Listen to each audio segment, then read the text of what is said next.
부활의 영광스러운 아침 주님 앞에 예배하러 오신 여러분 모두에게 하나님의 크신 은혜와 평강이 함께 하시기를 주님의 이름으로 축복합니다. 부활절에 감상하기에 아주 적합한 명화 그림 하나와 사진 하나를 준비했습니다. 먼저 함께 보도록 할까요? 아무리 이 그림에 무식한 사람이라도 이 그림을 모르는 사람은 없을 겁니다. 작가가 밀레죠. 그림의 제목이 만종이라고 되어 있습니다. 프랑스 파리의 근교 약 50km 지점에 있는 바비종이라고 하는 조그만 시골 마을인데 끝없이 펼쳐진 평야와 함께 저기 여인 뒤편 오른쪽 그림 저 끝에 보면 조그마한 교회가 있습니다. 20년 전 제 아내와 함께 파리에 갔을 때 그 어느 곳보다 밀레의 작업실을 보고 싶었습니다. 그리고 저기 교회를 다녀와 만종의 배경이 되었던 바비종 들판을 걸었던 적이 있습니다. 이 그림 모든 사람들이 아주 정서가 있는 또 유명한 화가의 그림으로 그렇게 이해하고 있습니다. 틀린 표현이 아닙니다. 흔히들 쇠소랑과 씨감자를 담는 망태기를 알고 있는 부부의 발밑에 있는 망태기 속에 씨감자가 들어있었던 것이 아니라 사실은 그들이 애지중지하던 아기의 시체가 담겨있는 슬픈 사연이 그림 속에 담겨 있습니다. 배가 고프지만 씨감자를 감사함으로 심으면서 겨울을 지나 봄에 감자를 30배, 60배, 100배의 수확을 믿고 그들은 지금 감자를 심고 있지만 슬픈 속에서 이 배고픔을 참지 못해 죽은 아기를 땅에 묻는 이야기라고 합니다. 육체는 썩지만 예수님께서 부활의 첫 열매로 나타나신 그 부활처럼 이야기도 주께서 부활에 동참케 해주실 것을 믿고 감사하며 드리는 이 부부의 기도, 부부의 부활 신앙이 그림 전반의 종소리와 함께 은은히 울려 퍼지고 있습니다. 비록 복사된 그림이지만 부활 신앙을 가지고 다시 한번 만종을 감상하는 부활절이 되었으면 하는 마음이 간절합니다. 또 하나를 제가 사진을 준비했습니다. 이 사진 모르는 사람 아무도 없습니다. 가보신 분은 많지 않을지라도 이 그림을 이 사진은 모두가 압니다. 저 유명한 이집트의 쿠프 왕의 무덤으로 알려진 피라미드입니다. 이 피라미드가 언제 만들어진지 아십니까? 지금부터 약 4,800년 전입니다. 아브라함이 언제 사람이에요? 주전 2,500년, 그러니까 지금부터 약 4,500년 전 사람인데 아브라함보다 3년 전, 아브라함이 태어나기 300년 전에 이 피라미드가 이미 만들어졌다는 거죠. 이 피라미드는 불멸을 원하는 쿠프 왕의 무덤이라고 합니다. 그 왕과 가문들의 무덤. 무려 10만 명이 30년 동안 만든 거래요. 꼭 31년 돼야 놀라죠? 한 10명쯤 돼야 놀랍니까? 10만 명이 30년 동안.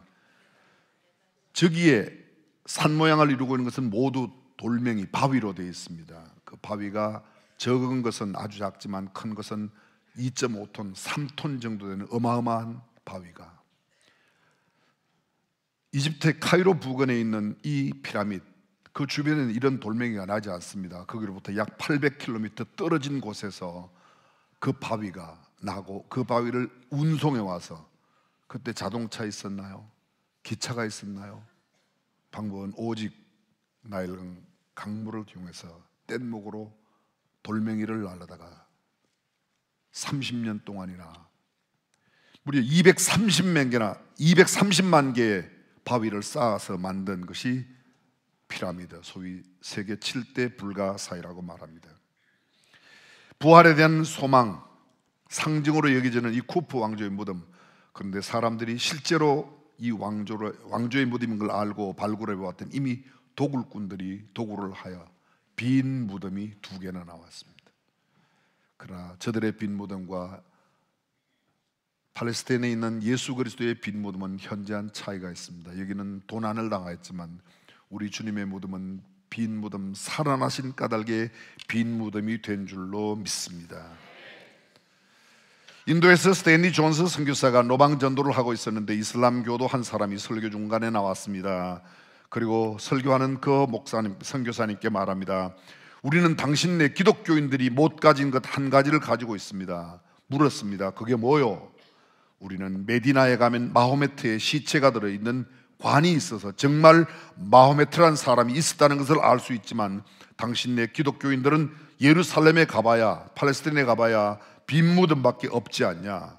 고맙소. 스탠리 존슨은 대답한 뒤에 당신의 말이 그대로 사실인데 그것이 바로 기독교와 다른 타 종교와 다른 점입니다.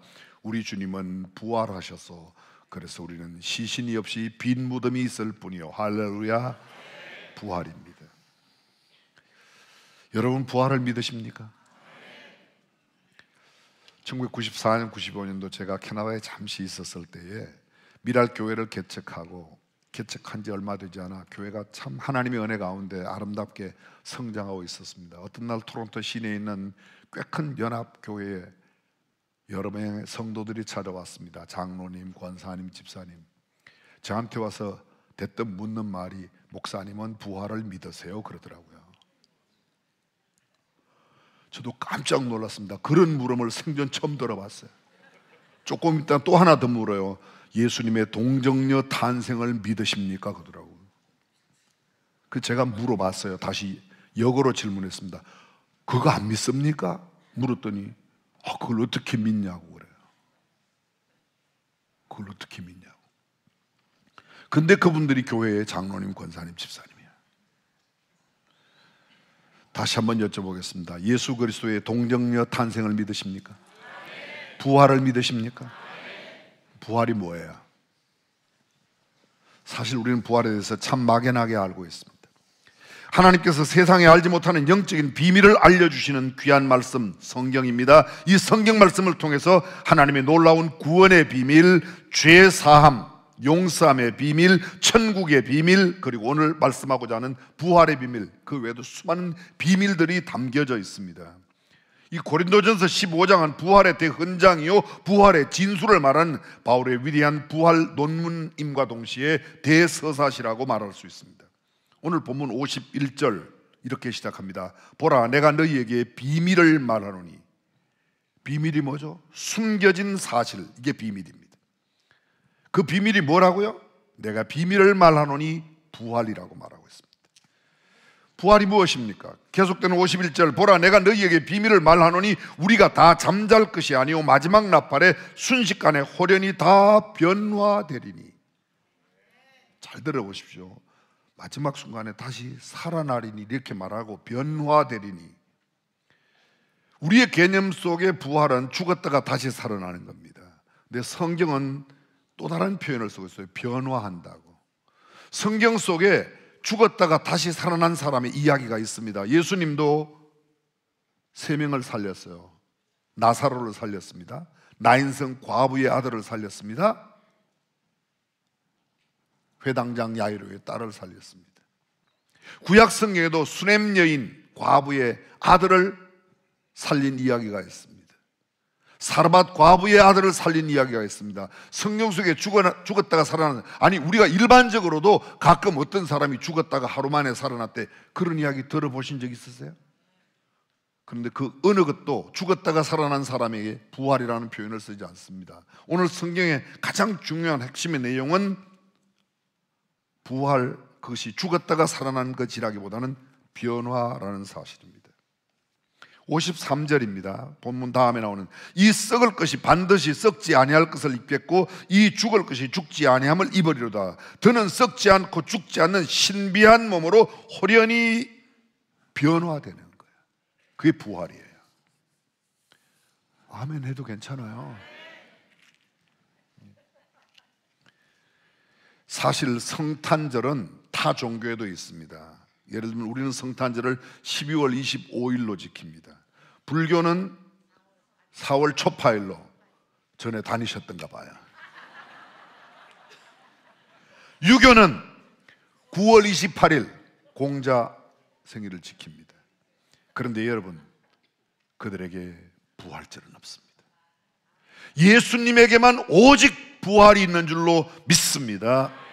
일반적으로 우리 육신의 몸은 죽으면 썩어서 흙으로 돌아갑니다. 그러나 마지막 날 하나님의 나팔 소리와 함께 우리의 썩어 없어지지 않는 변화된 몸으로 우리는 다 변화될 것을 성경은 말씀하고 있습니다. 주님께서 바울을 통하여 부활에 숨겨진 진실을 공개합니다. 그것을 비밀이라고 말합니다. 이것은 실로 위대한 선언입니다. 복음의 핵심은 바로 십자가와 부활입니다.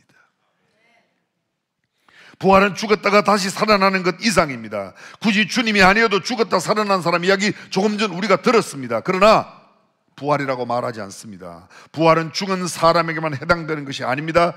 오늘 본문 52절 다시 보십시오. 나팔 소리가 나며 죽은 자들이 썩지 아니할 것으로 다시 살아나고 우리도 변화되리라. 누구도? 우리도. 마지막 나팔 때까지 살아있는 우리도. 죽었다가 살아나는 사람만이 부활이 아니고 살아있는 그들도 변화되리라. 여기 바울이 말씀하는 우리는 아직 죽지 않고 살아있는 사람들을 가리킵니다. 세상 종말을 우리가 죽었을 때 맞을 수 있지만 살아있을 때 어쩌면 맞는다면 우리는 그 주님의 나팔 소리와 주님을 맞을 때 우리 모두가 변화된다고 이야기합니다. 부활체가 어떤 것입니까? 54절 이 썩을 것이 썩지 아니함을 입고 이 죽을 것이 죽지 아니함을 입을 때에는 사망을 삼키고 이기리라고 기록된 말씀이 이루어지리라. 그렇습니다. 사망을 이겨내는 겁니다. 우리는 늙고 죽고 썩는 것, 그래서 흠모하고 그것을 두려워합니다. 공포스러워합니다. 무서워합니다. 부활의 몸으로 변화하면 더는 늙거나 죽거나 썩지 않습니다. 나사로나 야이로의 딸이 또 나인성 과부의 아들이 부활한 것이 아니라 살아났지만 그들은 또다시 썩어질 몸으로 다 죽었습니다. 그러나 그리스도 안에 부활의 형체를 입는 우리가 어떤 날 완전히 변화됩니다. 부활에서 변화가 왜 핵심인가? 우리가 부활 이후에는 영생합니다. 지금의 육체로는 영원히 지금 갖고 있는 아무리 건강한 사람이라도 영원히 살 수 없습니다. 부활을 통해 영원히 썩지 않는 몸으로 갈아입는 거래요. 변화되는 겁니다. 부활의 세계에서 영원히 살려면 그 환경에 맞는 부활체를, 부활의 몸을 가져야 돼요. 그 부활의 변화에 된 몸이 아니면 결코 영원히 살 수 없습니다. 부활을 통해 갈아입을 신령한 몸이 어떤 몸인가? 바울은 이것을 꽃과 꽃씨에 비유합니다. 꽃씨는 모두 작고 초라합니다. 그런데 땅에 심겨 꽃을 피우면 그 꽃씨는 상상할 수 없는 아름다운 꽃이 피게 마련이죠. 우리가 잘 알고 있는 벌레들, 뭐 배추벌레, 거의. 근데 벌레의 모습에서는 참 벌레를 보면 어떤 때는 징그럽기도 하고 가끔 귀엽다고 하는 사람도 있기는 해요. 근데 벌레는 참 징그럽습니다. 근데 이건 그 벌레가 잘 성장해서 고치 속에 들어갔다가 나비가 되고 나면 상상할 수 없는 아름다운 날개짓을 하며 얼마나. 올챙이가 개구리를 이해할까요? 이 애벌레가 나비를 이해할 수 있습니까? 그럼 이해가 안 된다고 애벌레가 나비가 안 되나요? 많은 사람들이 부활이 이해가 안 된다고 그럽니다. 이해가 돼서 부활이 아니라 영원히 변치 않는 진리의 말씀, 성경 말씀이 부활을 선포하고 있습니다. 날마다 변하는 책도 우리가 그렇게 배우고 익히는데 수천 년 동안 한 번도 변한 적이 없는 진리의 말씀, 하나님의 말씀이 부활이 있다고 하십니다. 그리고 그 부활은 우리의 것이라고 말합니다. 할렐루야. 그래서 부활을 믿는 이 복음이 얼마나 위대한 건지 모릅니다.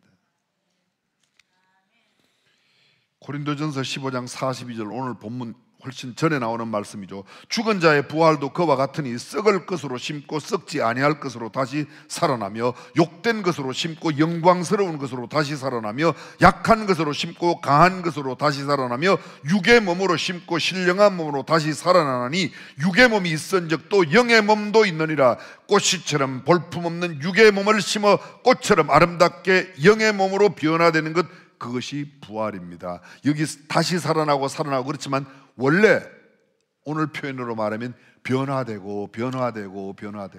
아멘. 그러므로 부활 때는 누구나 완전하고 이상적이고 아름다운 모습으로 새로워집니다. 그때는 우리가 지금 갖고 있는 여러 가지 스스로 자괴감을 느끼게 하는 모든 것들, 죄송합니다. 어떤 사람은 키 작은 거에 대해서 굉장히, 제가 누구라고 말씀드릴 수 없는 유명한 목사님 가운데도 키 작은 걸 굉장히, 김장한 목사님이라고 그랬어요. 어떤 사람은 너무 뚱뚱해서, 어떤 사람은 왜 이렇게 배가 나와서, 어떤 사람은 왜 이렇게 나는 이렇게 생겼나, 별의별. 그러나 여러분, 부활의 영체는 이런 게 아닙니다. 전혀. 새로운 몸으로 가장 아름답고 가장 보기 좋고 가장 주님과 함께 넉넉하게 살게. 생각해 보십시오. 만약 그때도 뱃살이 문제가, 그때도 뚱뚱하고 키 작은 게 문제가, 그때도 얼굴 안 생긴 게 문제가 된다면 그게 무슨 천국입니까? 그건 천국이 아니죠. 그러니까 지금 조금만 참으시면 괜찮아요. 그러니까 너무 염려하지.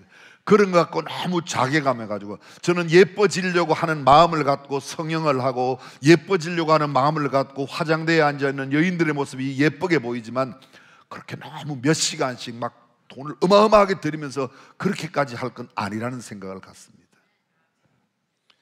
아멘 안 해도 뭐 다. 2000년 전에 주님의 부활 사건이 오늘 내게 과연 어떤 실존감이 있는가? 그렇습니다. 그것이 내게 와닿을 때 우리는 참된 믿음의 놀라운 능력 있는 삶을 살 수 있는 겁니다. 그거 없으면 세상 사람들이 나무 밑에 가서 비는 것, 우린 예배당에 와서 비는 것과 무슨 차이가 있죠? 만약 그렇지 못하다면 그들이 원하고 그들이 누리기를 원하는 것, 그것 갖자고 우리가 예배당에 나오는 것, 예배드리는 거 아니지 않습니까? 우리의 신앙이 그렇게 더덥고 허무한 것입니까? 과수원을 하는 분들은 첫 열매를 봅니다. 예수님은 이렇게 말씀하셨어요. 내가 부활의 첫 열매가 되셨다. 첫 열매처럼 다음 열매가 익어가는 것처럼 우리의 부활도 주님의 부활처럼 영광스럽게 변화되는 것인 줄로 믿습니다. 그래서 이것이 부활의 비밀입니다. 세상 사람들은 이 부활의 비밀을 모르고 부활에 동참될 약속을 받지 못하였기 때문에 늙어가는 것을 슬퍼합니다. 나이 들어 죽음에 가까워갈수록 두려워하고 무서워합니다. 인생이 헛된 것이라고 허무해합니다. 하지만 예수 그리스도의 부활을 믿는 모든 성도들은 부활을 믿는 까닭에 어떤 염려 없이, 어떤 걱정 없이, 심지어는 순교를 당해도 기꺼이 기쁨으로 맞이할 수 있는 것은 부활이 있기 때문인 줄로 믿습니다. 부활이 없다면 순교보다 허무한 죽음이 또 어디 있겠습니까? 기꺼이 내 생명도 드릴 만한 가치가 있다고. 왜요? 부활이 있기 때문입니다. 징그럽고 볼품없는 애벌레가 그 몸에서 탈피하여 놀라운 아름다운 나비로 변화되는 것처럼, 그래야 창공을 아름답게 날아다니는 것처럼 우리는 부활의 영체가 될 때 주님과 함께 영원히 하나님 나라에 거하게 될 줄로 믿습니다. 우리가 부활의 몸으로 변화될 때 이런 놀라운 역사가 일어납니다. 병든 마음, 상한 마음, 속된 마음, 죄의 마음, 뒤틀리고 왜곡된 모든 것들은 다 사라질 것입니다. 영원하고 빛 가운데 있는 하늘나라의 삶이 우리 가운데 주어질 것입니다. 모든 것이 하나님의 은혜와 사랑으로 가득한 곳, 기쁨과 행복이 가득 넘치는 곳, 죄와 두려움이 없는 곳, 사망이 다시 없는 곳, 아픔과 질병과 고통, 슬픔이 없는 곳, 놀라운 새로운 세상이 우리에게 있을 줄로 믿습니다. 더 이상 사단의 공격과 유혹이 없습니다. 죄가 없습니다. 그러기에 부활의 날에 외치는 소리가 오늘 55절 이렇게 되어 있습니다. 사망아 너의 쏘는 것이 어디 있느냐, 사망아 너의 이기는 것이 어디 있느냐. 개역성경에 죽음아 너의 승리가 어디 있느냐, 죽음아 너의 독침이 어디에 있느냐. 죽음이 나를 더 이상 두렵게 하지 않는 놀라운 삶, 축복된 삶이 이 부활에 있습니다. 마지막 나팔이 울리기만 하면 우리 모두가 주님처럼 신령한 몸으로 부활할 것입니다. 그 부활의 몸을 입고 영원한 천국에서 주님과 영원토록 왕노릇하며 살아가는 저와 여러분들이 되실 줄로 믿습니다. 부활을 믿습니다.